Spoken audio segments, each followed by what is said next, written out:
Your PlayStation 5 isn't running at its best, but don't worry, I can fix that. These hacks will make your PlayStation 5 look better, run smoother, and sound sharper. And most players never change these settings.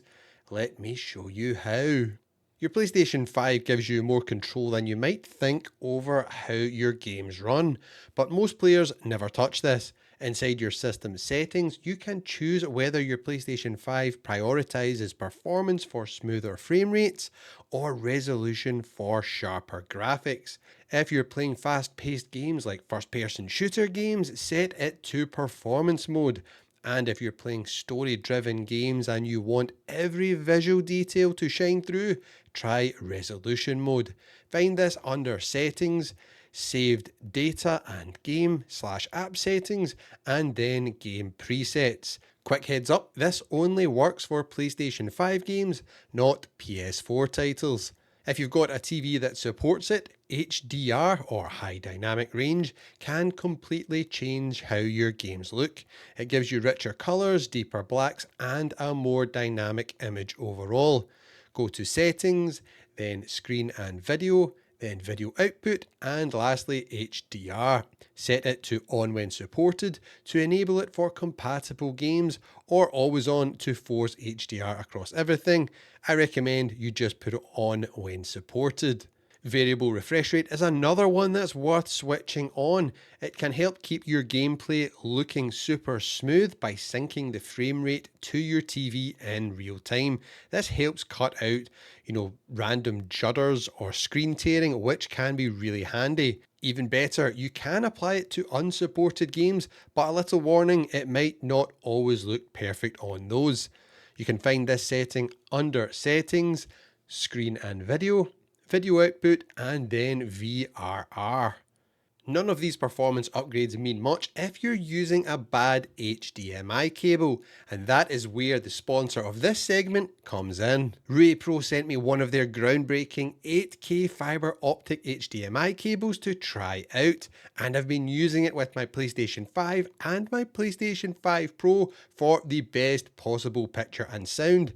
These cables fully support 8K at 60 frames per second and 4K at 120 frames per second, with zero signal loss, no electromagnetic interference, and a thin, flexible design that's super easy to install.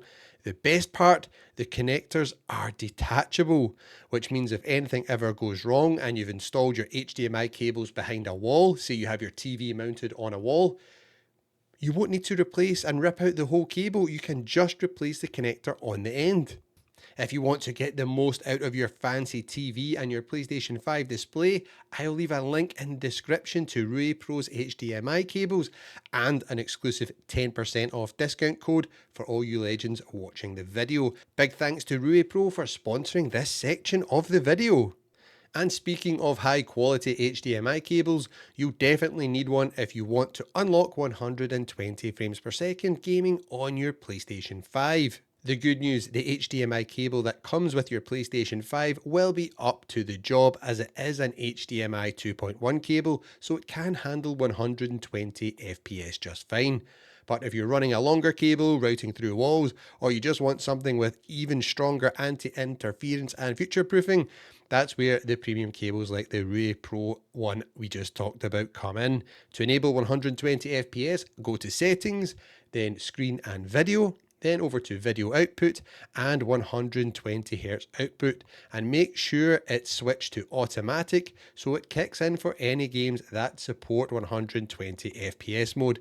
And also make sure you've selected the performance preset, which we spoke about earlier on in the video. You'll also need a display that supports 120Hz, and most games that support 120 frames per second, you'll need to turn it on inside the game's setting also, which is usually under video or graphics settings in the game's menu. If you've never played at 120 FPS before, this is where your games start to feel silky smooth.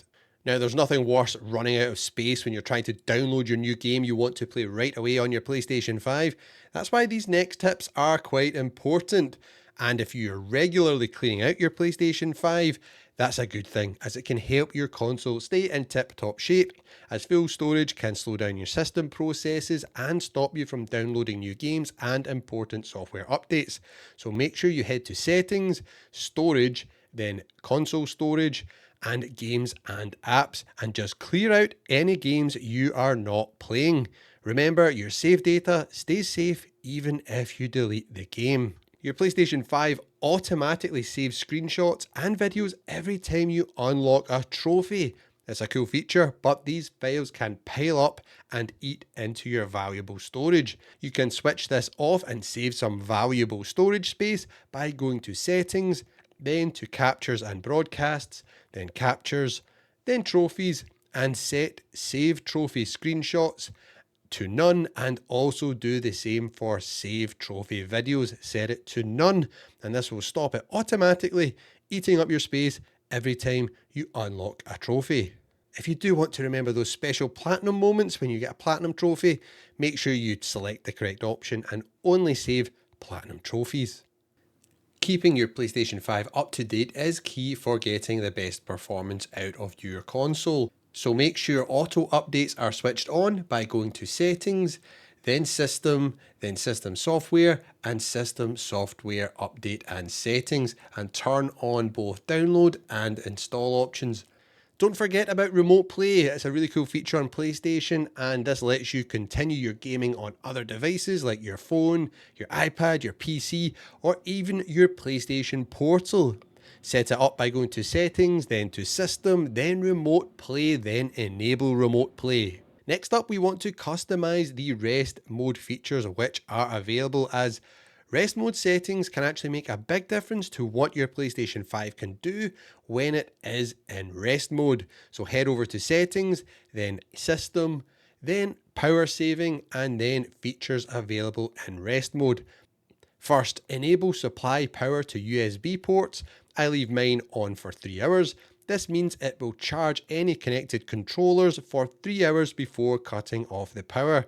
This is really handy to give a bit of extra juice to your DualSense controller or your PlayStation Portal if it is connected to your PlayStation 5 to charge up in between gaming sessions.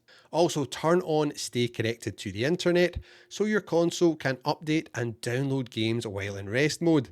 This is a must do, so you do not turn on your PlayStation 5, you want to play your games, and then you've got some software update you need to download. This just avoids all that, and it means you can just jump straight into the game. And then make sure enable turning on PlayStation 5 from network is switched on.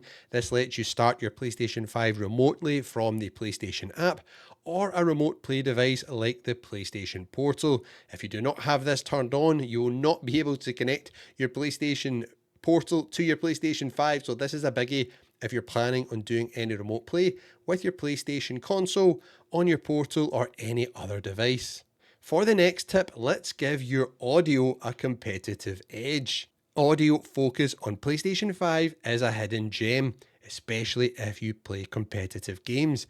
When you turn this on, the PlayStation 5 can actually boost important sound frequencies like footsteps, making them easier to hear when using headphones. That's the key thing here, people. You need to plug your headphones into, your DualSense controller or have your wireless headset on. It doesn't work with speakers, it's only with headsets right now. Go to Settings, then Sound, then Volume, and then Audio Focus, and switch it on. Then play about with what settings work best for you for the type of games you play. This can be handy for hearing footsteps and the like in online multiplayer games, just to give you the edge so you know there's someone outside, want to take you and your team out, and you can just wipe them out before they even know you're there. Once you've got this enabled, you might start hearing things in game you never even noticed before. If you're using the PlayStation Portal, there's a bunch of hidden tips and tricks to make your experience way better, and I cover them all in this video, which is linked on screen right now.